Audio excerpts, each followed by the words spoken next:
early December, I spoke with Mr. Coleman and I saw a video, and it really touched my heart because, as I stated on the video we just saw, I had a miscarriage, and once I saw the video that Mr. Crump had did, it just allowed me to educate myself. I started researching, I started reading a lot, but then it was confirmation when my doctor told me, you know, that there were some other medical things that I had going on that I needed to stop utilizing tampons. And at that point, I knew that I had to be a part of the mission just to continue to educate and share this information with other young women and girls. So that's why I said yes.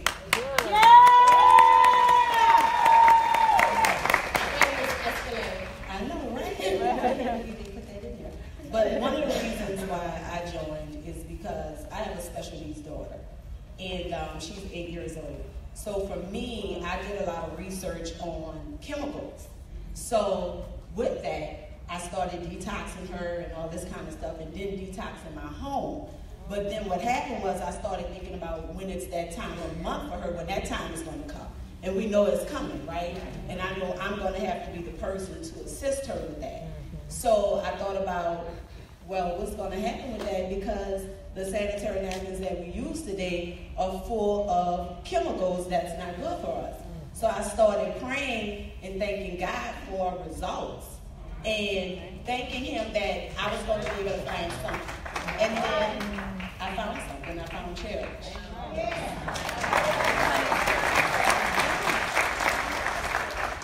Well, I must say, when you see a good mission, good opportunity, you just see it. I was happened to be strolling on YouTube by myself. No one called me, no one told me about this product, but I saw Divine Crump, and I was like, what is this cat doing? Like, playing with but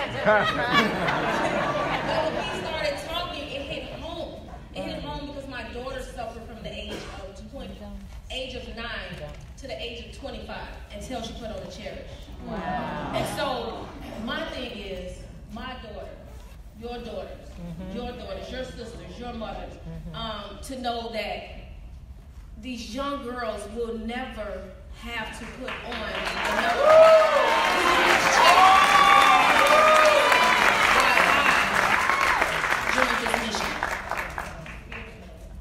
I actually was sent this video back in December, and when I first seen the video, again, it was Mr. Crump, and I'm thinking, what is this gentleman going to tell me about a sanitary napkin that me as a 47-year-old female that I don't already know? Everything in the video that Mr. Crump shared, I honestly did not know. I had never done any research about sanitary napkins. I just knew that I suffered in silence. I actually had 2 surgeries this year that were female surgeries because of the suffering that I had had. So when I seen the opportunity, I flew down to Atlanta to see the demonstration. It was one thing to see the video, it's another to see the demonstration. So when I seen the demonstration, I was instantly in. I started finding, I didn't know anything about the movement, I didn't know anything until that day, and then maybe like 2 weeks later, I went to the behind the curtain. Between the meeting in person, that focus meeting, and the behind the curtain, I just felt like I was in. It was an opportunity I could not, not want to share the awareness because I too have a daughter, and I don't want to see anybody else to be suffering in silence from all the things that I had experienced in my life as well. Yeah. I joined the mission because I was too suffering. I thank you guys for doing what you're doing because it really helped me. I was suffering with heavy cramps, and also I'm a hairstylist, so I deal with a lot of young kids. So when I'm doing their hair, their mother be like, we got to hurry up, because she's not feeling well. So it's a need for this. And me and Lotiji, we come into so many young women.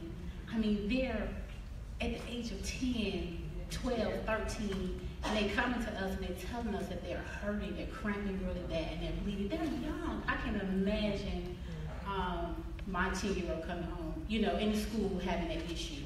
So I thank you guys for doing this, and it really has helped me and the people, the young children that I do their hair in my service. I thank you. My name is Jackie Mims, and I'm going to tell you that this mission is absolutely outstanding. And I lost my voice yesterday because I had a great time.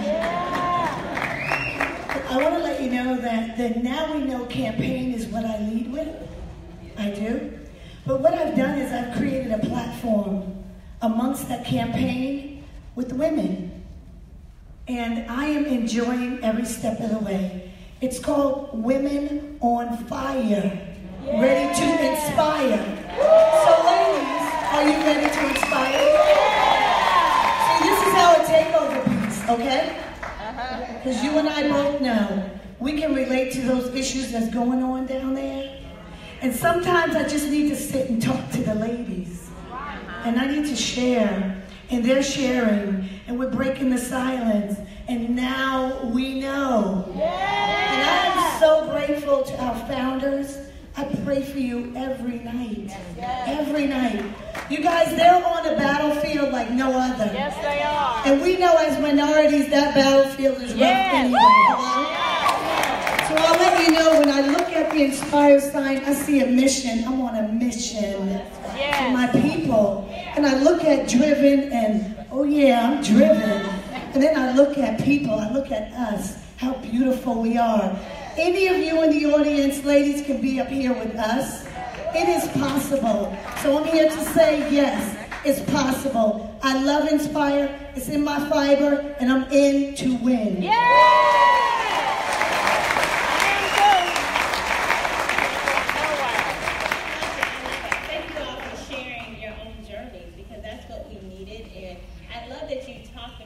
Special and sacred it is to be a woman and to talk to your daughters around that time of the month, to even be in tune with your own cycle. And so you also said yes to a company, because a lot of you said, I saw Mr. Crump in the video, right? When the first word is that Mr., right? 4 men started this company. And you as women saw an opportunity. So talk about how you are communicating with women in the market. We talked about it yesterday. What are some of those stories you would want our Nspire Network community to know? And what insight has been working for you to really convert people who you might not have thought were the inspired person to say yes to coming on board? Just your actions. You have to, I don't know what I'm going to say it wrong. But you got to lead by example. That's all I'm going to say. I ain't going to say that. But just being you and just showing this mission through your life. Showing how passionate you are about it. You know, people go on to find out, what is that fire in her? What is that fire in Lotiji that keeps her running back and forth with these paths that no woman can't walk past her without letting them know? What is she talking about? Right. You know, that's what we have to do. And that's all we have to do. We don't have to convince no one to do anything. We have to lead by example. We have to show who we are. We're sitting up here with these amazing women. I just met them yesterday. And just to be in presence of like-minded women, it's just so empowering. These women are incredible. They're incredible. And just being around them let you know that you're incredible because you sitting on the panel with these women. You know, so I'm just grateful. And I just say just do you and show your light, and people will want to be like you. Well, you asked about a story, right? I have a story. I was presenting at a church, and I was so proud of this older woman who asked the question. And she asked if the Cherish pads will work for her. And she said because she has leakage. And I really hadn't heard that before as a woman, right? And she was in her 70s, and she asked, in a room full of people, would the Cherish pads work for her because she has leakage? And she said, if you come to my house, I have sanitary napkins all over the place, different brands, and she wanted to know if it would work for her. And I said, yes, it will work for you. Try it. So I suggested the overnight. And the next day she called me and she said, and I'm from New Orleans, y'all, so I'm going to just say it how she said it. She said, baby,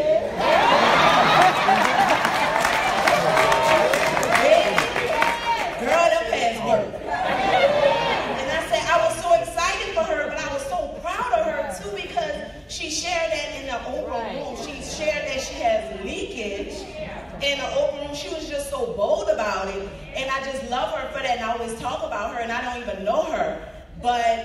enjoyed that she was just so bold about it. And then now it caused other women to ask those questions. Oh, I have leakage, or I have a weak bladder. Things that we didn't talk about before. That's right. And, you know, so people ask me why I'm so passionate about this. It's because as women, we need to start talking about these things. And I'm just excited that we get to talk about it now. Because we don't never talk about it, ever. We talk about other things, but it's so personal that we don't say anything. We don't want people to know our challenges that we're having in the female area, right? But now we're talking about it, and I just so love that. Thank you so much. That's so important. And why I adore what this company is doing is that it's creating sacred space for necessary conversations, things that we are not used to talking about. And I'm so in awe of you all. I had to walk to the back to get this mic on, and I had to walk in between rows and rows of people on a snowy Saturday morning because you figured out how to get here. And we know that not only are we here, but we have already made it through so many things worse than a snow day. And for everyone who's already here, know. yes, they were beautiful. Yes, they got paper yesterday, but there's also some things we've all been through. And to be a leading lady, as you each are, means you've persevered through some things. I talk about I'm born and raised right here in Atlanta, and across town at Piedmont Hospital. 12 years ago, I sat in the doctor's office, and he told me I had cancer. And so I think I always share that because I'm not my story. I'm so grateful to be a survivor.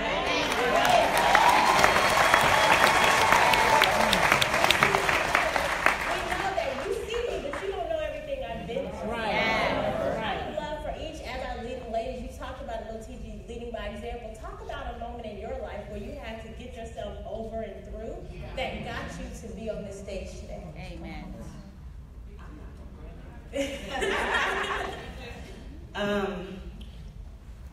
I want to say this without getting emotional. Come on, see, you got it.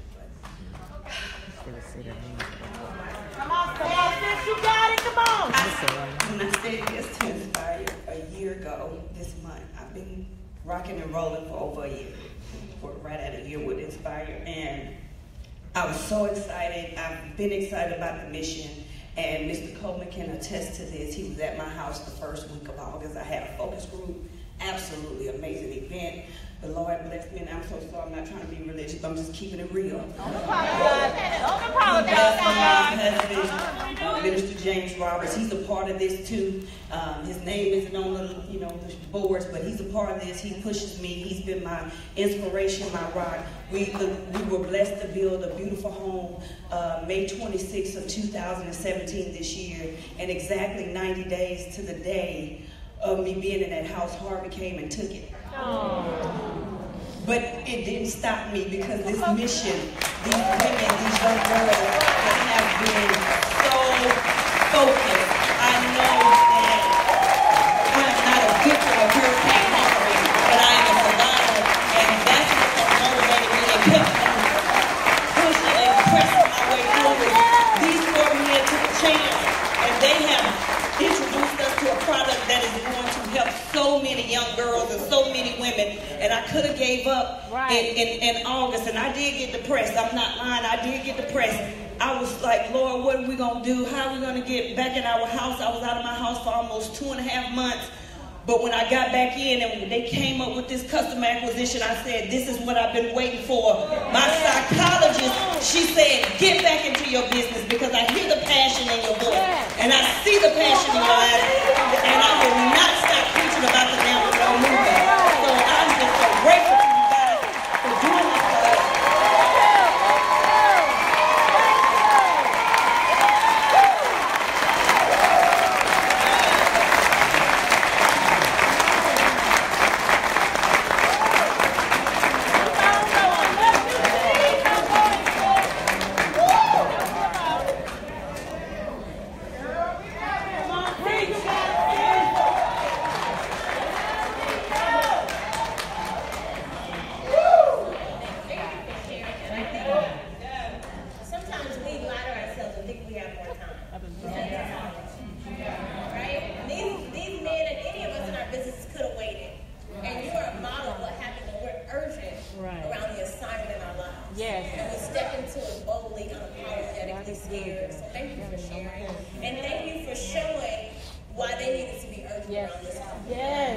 so that they, when a storm comes, that we can be our own shelter.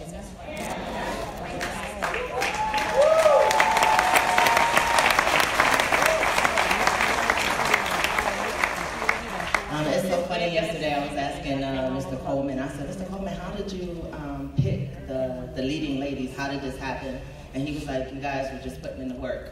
And we were talking amongst ourselves, and we were just sharing our stories. And I was sharing with them yesterday that after I left the behind the curtain, because of the campaign, we keep saying, now we know, now we know. I never checked on myself. We always take care of our children. We always, always take care of our kids. But there were some challenges that I knew I was having, but I wasn't addressing them.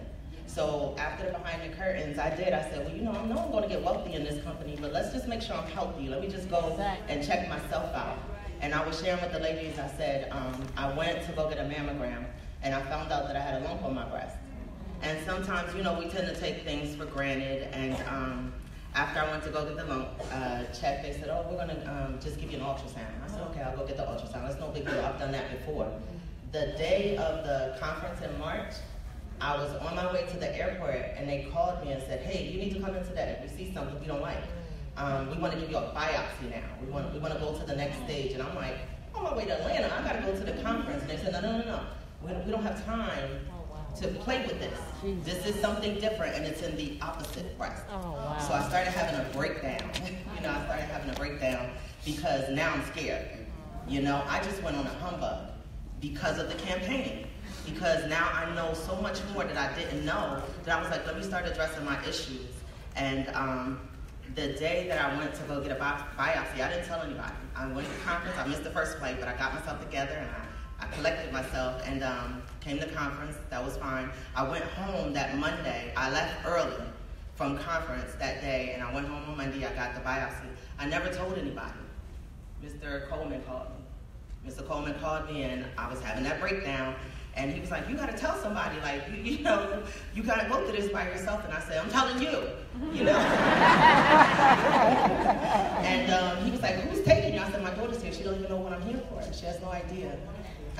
Long story short, thank goodness that the biopsy, those 3 weeks waiting for those tests to come back was so scary.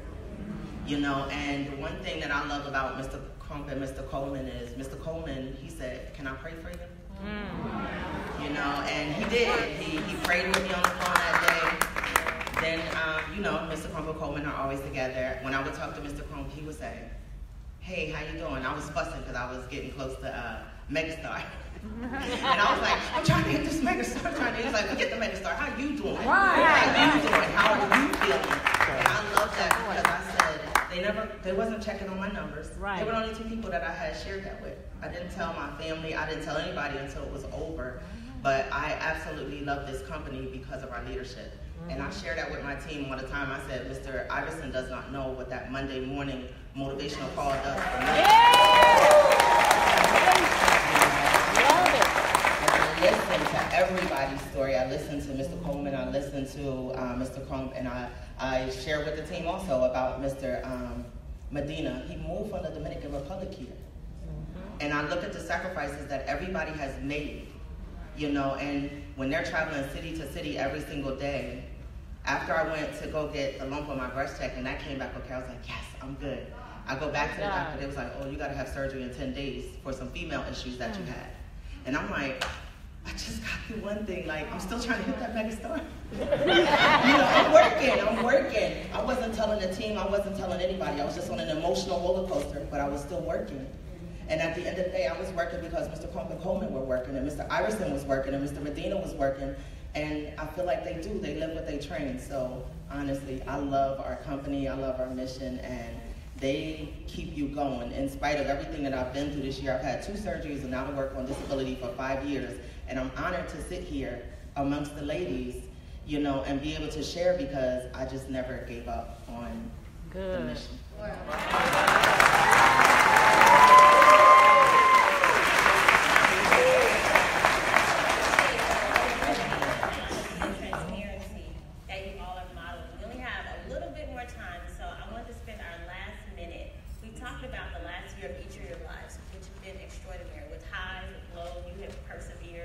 And I want to hear, with this word inspire, what company from the motivational cause that has resonated with you that you want to share? Or what is your own personal inspiration that you can lead to inspire? Just a sentence or something that gets you through, or a nugget you've gotten from being in this community? I'm truly inspired by my sister who's here with me, who fought 3 types of cancer and won, and she's a consultant with the company. I say that to say there's no excuses. There is no excuses. We're talking about chemo, radiation, lost her hair, lost her breast, but she didn't lose her fire. And that's why I sit here today, so passionate about where we're going together. I sit here so humble. My sister Jen is here. My other sister Vanessa. It's 4 of us in the company. Our family, we're in the company. My friend Alexis is in the company. And Jim Shelton, where are you? My leader. We're here. Thank you guys so much. Angela's here. You guys, we can go on. And my niece Nikki. So we're building a team from inside out. So we're building a team with my family. Because listen, when your family believe in you, hello, you know how they are. When they believe in you, we got it going on, amen? If I can say one thing I share with my team all the time, speak what you seek until you have what you say. We gotta keep fighting, you guys. We can't discriminate who we talk to. We gotta talk to everybody, because we have young girls that we really share this campaign with, and they come to us and like, oh, you the cheers girl. I just went on to show my mom the demonstration. And you know, they even bringing their parents back to us, looking for us. So we gotta keep sharing. We gotta like young generation. So I would say, me being in business, all my life I've been an entrepreneur. It's hard. People look at you and think you're supposed to be perfect. Right. Every time I see the company go through something, it inspires me. I be happy because it gives me permission. I can mess up too. Really out of the industry, and it really makes me happy to see them going through challenges and keeping it moving and not letting anyone waver them for what they think. And so when that happened, I actually get excited because I've been an entrepreneur all my life, and now I know I'm okay. You okay? You know, to make mistakes. And when you make mistakes, they just said it's training. It's training. I'm in training when I make mistakes. I just learned that today. I'm in training. I'll say I didn't know you was gonna ask this question, but my sister girlfriend, Brandy Short, she is who inspires me. She is a 2-time cancer survivor. Wow. She has been journeying since she has pushed me to be who I am. She has believed in me. She has inspired and motivated me every step of the way. And so I just want to say that I'm still inspired. And I will forever be inspired because my sister's still pushing and she's still inspired too. So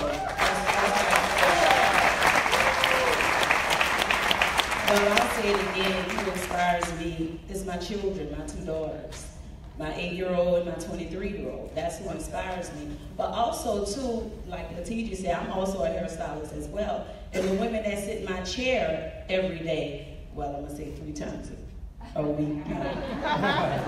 I know we get it. Yeah. Why should I say it?